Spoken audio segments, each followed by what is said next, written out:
Have you ever noticed what's playing on the radio station inside your head? There's this incredible line in the Bible in Psalm 71 verse 8. It says, "Let my mouth be filled with thy praise and with thy honor all the day." Now, just imagine that for a second. What if we consciously decided to change the station? What if our inner monologue, the very soundtrack of our lives, was set to praise mode all day, every day? Think about it. Instead of a soundtrack filled with doom-scrolling anxiety, or a worst-case scenario playlist on repeat, we could have a steady, calming rhythm of gratitude, of wonder, of simply recognizing the good around us. It's not about ignoring the hard stuff. Life is noisy. It's messy, and sometimes it's downright difficult. This isn't about slapping on a fake smile and pretending everything is perfect. No.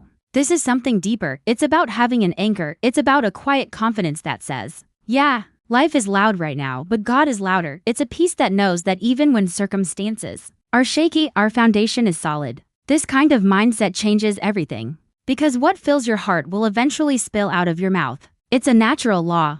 If your heart is full of worry, your words will be anxious. If it's full of frustration, your speech will be sharp. But if your heart is intentionally filled with praise, with gratitude for the small things, with an awareness of God's presence, then what comes out? Hope, encouragement, grace, your words, your social media posts, your reactions in traffic, your real-life conversations, they all start to reflect that inner shift. They become less about adding to the noise and more about offering a note of harmony. Honestly, the world has enough negativity DJs. We're bombarded with criticism, cynicism, and fear every single day. We don't need another voice adding to that chaotic mix. What the world desperately needs are people who are willing to be different. To be the voice that drops truth, that shares hope, that offers praise like it's a beat that actually lifts people up instead of tearing them down. So how do we do this practically? It starts small. It starts the moment you wake up. Before your feet even hit the floor, maybe you can think of one thing you're grateful for, just one. When you're scrolling on your phone and feel that familiar wave of comparison or frustration,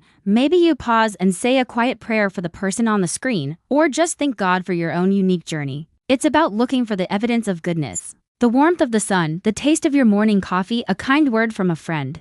The simple fact that you have breath in your lungs for another day. These are all reasons for praise. When we start collecting these moments, our perspective shifts. We're no longer just surviving the day, we're participating in it with a sense of wonder. This practice of filling our mouths with praise actually rewires our brains. It trains us to look for the good, to focus on the eternal instead of the temporary. It builds a resilience in our spirits that can withstand the storms of life. It turns our focus from our problems to our provider. Let's make a choice today. Let's decide to change the station. Let's be intentional about what we allow to fill our hearts and our minds. Let us be the people whose mouths are so full of praise and honor for God that it naturally overflows to everyone we interact with. Let's not just consume content, let's create a culture of hope, one word at a time. Be that person who leaves others feeling lighter, more encouraged, and more hopeful than they were before. Be the beat that lifts people up. Thank you so much for spending this time with me. If this resonated with you, I'd be so grateful if you like this video and subscribe to the